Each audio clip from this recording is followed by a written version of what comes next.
आज के लिए पक्षी काफ़ी कम दिखने लग गए हैं। उसका कारण ये है कि जो सड़कों पे किनारे कोलाहल है, क्योंकि ये पक्षी सड़कों के किनारे पेड़ों पे या उनके तारों पे देखे जाते हैं, तो शोर शराबा इन सब से ये पक्षी दूर होते चले जा रहे हैं। खेतों में भी ये कम दिखने लग गए हैं, क्योंकि अब कीटनाशक दवाइयाँ प्रयोग में आने लग गई हैं और इनकी जो लाइफ स्पैन है, जो इनका 18 से 20 साल का जो इनकी उम्र की सीमा है, वो कम होती जा रही है, सिमटती जा रही है। तो कुल मिलाकर ये है कि हमारा दायित्व तो ये बनता है कि हम इन पक्षियों को जो भी हमारी कोशिश बन सके उस तरह से प्रयास करके इनको बचाएं, क्योंकि भारत एक ऐसा देश है जहाँ पर पशु पक्षी वृक्षों सबको धार्मिक मान्यताओं से जोड़ा गया है, और जो चीज़ हमारे धर्म से जुड़ जाती है उसके प्रति हमारी आस्था भी बहुत बढ़ जाती है। आज के हम इस वीडियो को यहीं विराम देते हैं। जल्दी हम आपके लिए कुछ और रोचक घटनाएं लेके आएंगे। तब तक के लिए नमस्कार, बाय बाय।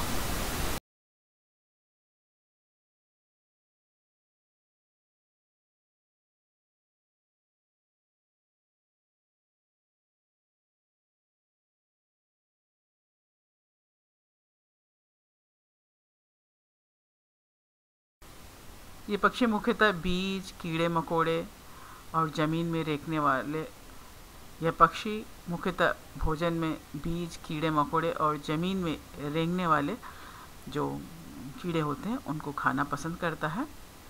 वैसे ये किसानों का भी प्रेमी पक्षी है, क्योंकि खेतों में पाए जाने वाले कीड़े मकोड़ों को खाकर ये फसलों को ख़राब होने से बचाता है, और इसीलिए अक्सर खेतों के आसपास भी दिखते हैं।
आपका 50 हेक्टेयर का हिस्सा वन विहार के साथ चलता है।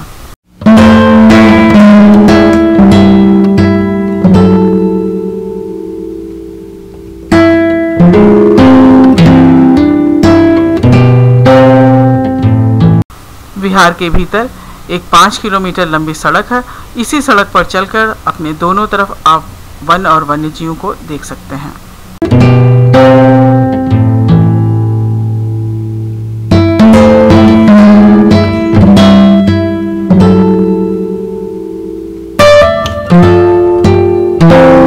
किसी भी राष्ट्रीय उद्यान का नाम सुनते ही आंखों के सामने दूर तक फैला घना जंगल और खुले में घूमते हुए जंगली जानवरों का दृश्य उभर आता है, लेकिन ये राष्ट्रीय उद्यान इन बातों को गलत साबित करता हुआ प्रतीत होता है। यह अनोखा राष्ट्रीय उद्यान होने के साथ साथ एक चिड़ियाघर और जंगली जानवरों का रेस्क्यू सेंटर भी है।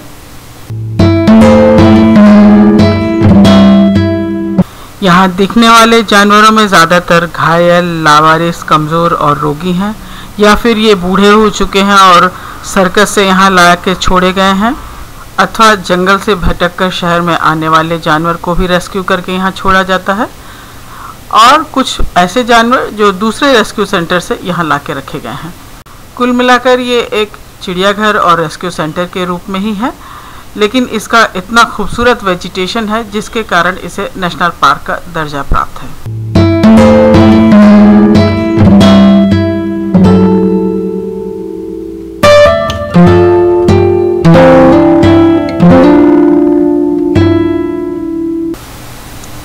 वन विहार के अंदर प्रवेश करने से पहले पता ही नहीं लगता है कि यहाँ इतना खूबसूरत जंगल है। इस राष्ट्रीय उद्यान का मुख्य गेट बोट क्लब की तरफ ही है।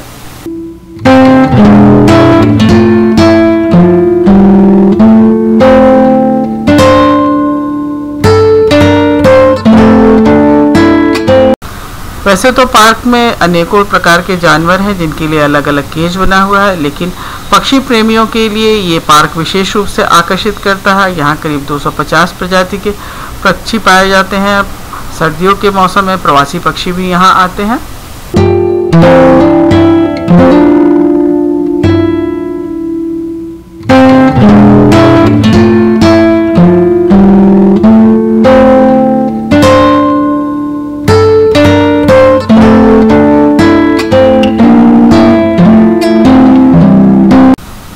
इस पार्क में घूमने का समय सुबह 7 बजे से शाम के 6 बजे तक का होता है।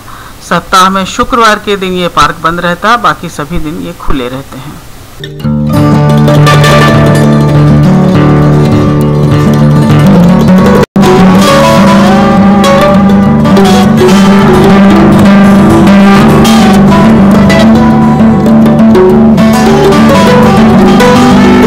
बहुत ही मनोरम यहाँ पर दृश्य दिखाई देते हैं। इसे आप एंजॉय करते हुए यहाँ पर पैदल घूम सकते हैं, साइकिल से घूम सकते हैं, या फिर अपनी गाड़ी या बस से आ सकते हैं। यहाँ पर इन सब के लिए एक प्रवेश शुल्क देना होता है, उसको चुकता करके आप पूरे जंगल में आराम से घूमिए।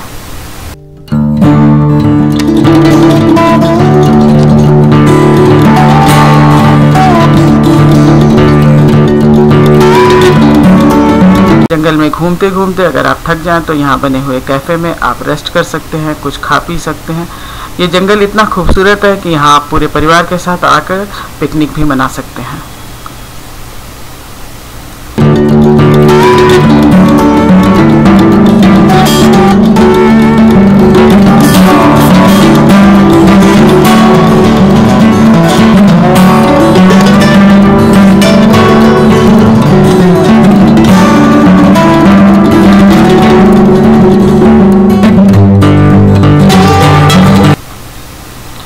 बारिश के बाद जंगल में काफ़ी हरियाली हो जाती है। इस समय यहाँ पर पेंटेड स्टार्क, आइबेस, स्पूनबिल आदि जो वाटर बर्ड्स हैं वो नेस्टिंग करते हुए भी आपको दिख जाएंगे।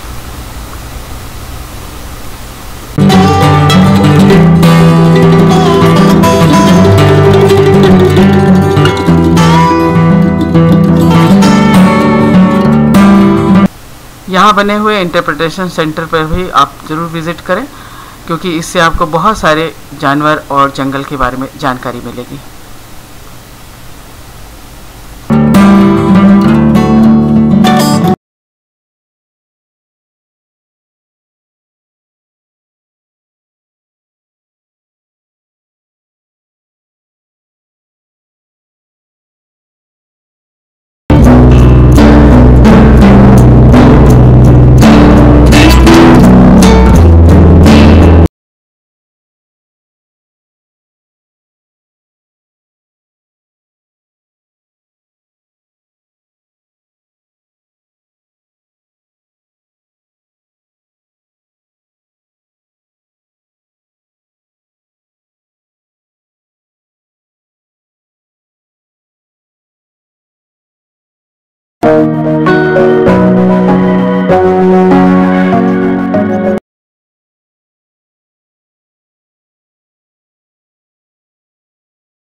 भोपाल से 46 किलोमीटर और विदिशा से 10 किलोमीटर की दूरी पर स्थित विदिशा और सांची के बीच में आता है कर्क रेखा का बोर्ड, जो आपको उत्साहित कर देगा कि आप कर्क रेखा के मध्य के रास्ते से गुजर रहे हैं।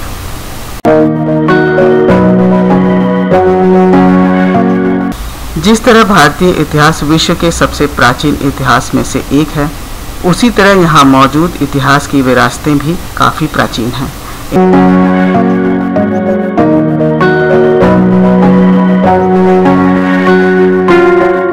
इन विरासतों में से एक है सांची स्तूप, जो एक बौद्ध स्मारक है।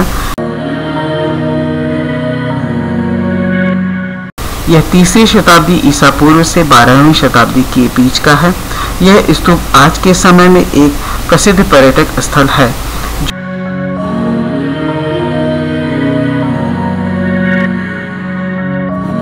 यहाँ पर 3 स्तूप हैं और ये देश के सर्वाधिक संरक्षित स्तूपों में से एक हैं। इस ऐतिहासिक स्तूप का निर्माण मौर्य साम्राज्य के प्रसिद्ध शासक अशोक ने कराया था। इसके केंद्र में एक अर्धगोलाकार ईंट निर्मित ढांचा था, जिसमें भगवान बुद्ध के कुछ अवशेष थे। इसके शिखर पर स्मारक को दिए गए ऊंचे सम्मान का प्रतीक रूपी एक छत्र था। इसका निर्माण कार्य सम्राट अशोक की पत्नी महादेवी सत्य कुमारी को सौंपा गया था, जो विदिशा के व्यापारी की बेटी थी। सांची उनका जन्म स्थान और उनके और सम्राट अशोक के विवाह का स्थल था।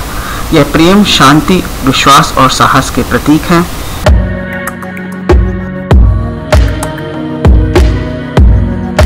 इस स्तूप को पहले ईंट से बनाया गया था, जिसे शुंग काल के दौरान पत्थर से ढक दिया गया। इस स्तूप में तोरण द्वारों और कटघरों का निर्माण सातवाहन काल में किया गया था, जिन्हें सुंदर रंगों से रंगा गया था।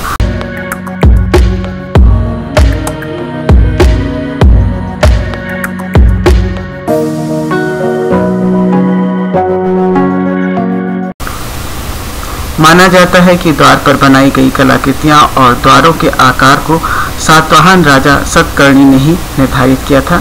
इसकी ऊंचाई लगभग 16 मीटर और इसका व्यास लगभग 36 मीटर है, जिसमें भगवान बुद्ध के जीवन से जुड़ी हुई घटनाओं को अंकित किया गया है।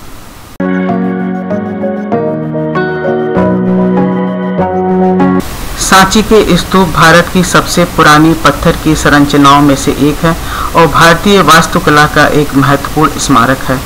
इसका केंद्र बुद्ध के अवशेषों को संरक्षित करना था।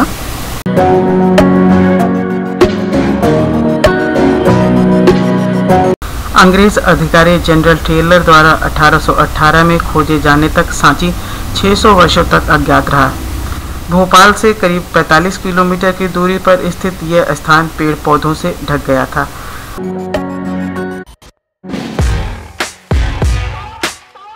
भारतीय पुरातत्व सर्वेक्षण द्वारा कार्य संभालने एवं अपने नियंत्रण में लेने से पहले तक यहाँ पर खुदाई कार्य कुछ अव्यवस्थित तरीके से आरंभ हुआ। धीरे धीरे और जैसे जैसे पहाड़ी को साफ किया गया तो 50 स्मारकों के अवशेष निकाले गए, जिसे भारत में अत्यंत असाधारण पुरातात्विक परिसरों में से एक का पता चला। विश्व विरासत की सूची में शामिल सांची के स्तूप आज एक दर्शनीय स्थल है, जहां पर बड़ी संख्या में पर्यटक, बौद्ध धर्म के अनुयायी और शोधकर्ता यहां आते हैं। यहां पहुंचने के लिए आप भोपाल या विदिशा से बाई रोड आ सकते हैं।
केरल राज्य का खूबसूरत हिल स्टेशन मुन्नार भारत के अन्य हिल स्टेशन से अलग है। कारण यह है कि यहाँ पर दूर दूर तक फैली पहाड़ियों पर केवल चाय के बागान और उसमें छितराए हुए वृक्ष यहाँ की विशेषता है। वैसे तो भारत के अनेकों हिल स्टेशन पर चाय की खेती होती है, लेकिन मुन्नार के पहाड़ियों पर जहाँ भी नजर जाएगी केवल चाय के बागान ही दिखाई देंगे। और इन्हीं के बीच में रोड साइड से ही आपको कई झरने दिखाई देंगे जो यहाँ की खूबसूरती को और बढ़ा देते हैं, जहाँ आप थोड़ी देर रुककर प्रकृति की खूबसूरती को निहार सकते हैं, फोटोग्राफी आदि कर सकते हैं।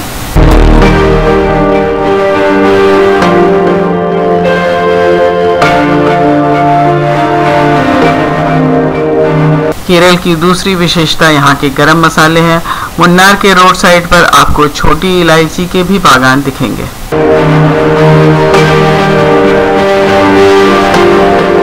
केरल राज्य के कोची शहर से करीब 120 किलोमीटर की दूरी पर स्थित मुन्नार शहर अब हमें दिखने लगा है। देखिए पहाड़ियों के बीच में कैसे ये छोटा सा शहर बसा हुआ है। अब हम मुन्नार पहुंच गए हैं और अभी हम सीधे अपने होटल चलेंगे। ये हमारा होटल है, शहर के बीच में ही है, काफी खूबसूरत लग रहा है देखने में। तो ये हमारा रूम है होटल की। देखिए क्या खूबसूरत व्यू है हमारे रूम के साथ में।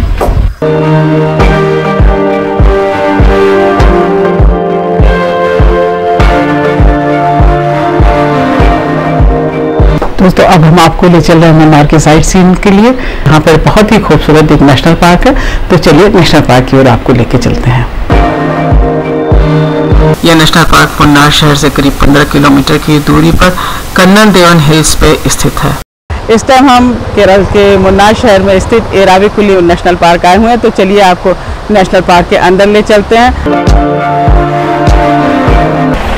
नेशनल पार्क के भीतर जाने के लिए इसके लिए टिकट लेना होता है, तो ये हम आपको टिकट का काउंटर दिखा देते हैं। पार्क के लिए आप ऑनलाइन भी बुकिंग कर सकते हैं, पहले से भी कर सकते हैं, और नहीं तो यहाँ पर आकर भी आप टिकट ले सकते हैं। भारतीयों के लिए 200 और विदेशियों के लिए 500 का टिकट है। सुबह 8 बजे से शाम के 4 बजे तक पार्क खुला रहता है। पार्क में बस सेवा भी है जो विजिटर्स को लेके जाएगी जंगल में घुमाने के लिए। पहाड़ी पर आपको सामने का व्यू दिखाते हैं, कितना खूबसूरत लग रहा है। टिकट काउंटर के पास ऊपर पहाड़ी पर एक ऑर्किड गार्डन है, पहले हम इसे देखेंगे, उसके बाद से पार्क की ओर चलेंगे।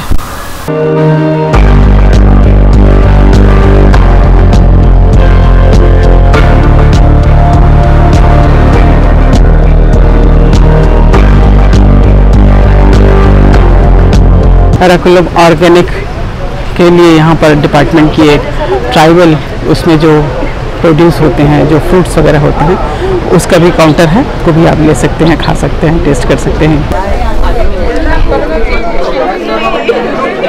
पार्क में काफ़ी भीड़ रहती है। यहाँ पर बैटरी चालित गाड़ियाँ भी हैं और बसें भी हैं जिसे टूरिस्ट को लाया जाता है। हम भी पार्क में घूमने के लिए एक बस में सवार हो गए। इस बस का अलग से कोई चार्ज नहीं होता है, टिकट में ही इंक्लूड होता है। 97 स्क्वायर किलोमीटर में फैले हुए इस अभ्यारण्य की स्थापना 1978 में हुई थी। बस के भीतर सैलानियों को पार्क के बारे में जानकारी देने के लिए एक ऑडियो कमेंट्री भी चलती रहती है।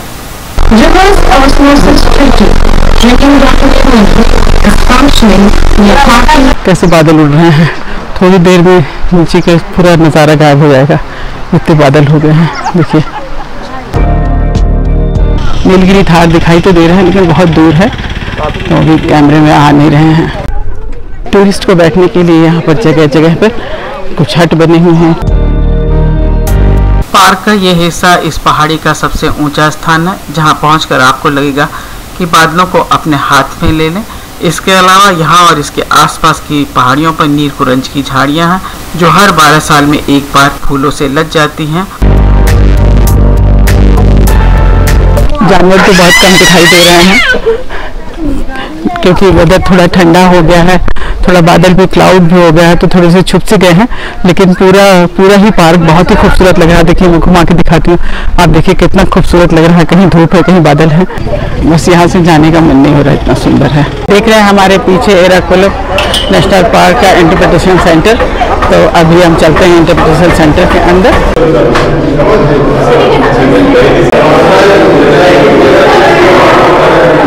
घूमते फिरते टाइम थोड़ा आप थक जाए तो यहाँ पर एक कैफ़े है, वहाँ पर आकर चाय और कॉफ़ी कुछ भी पी सकते हैं।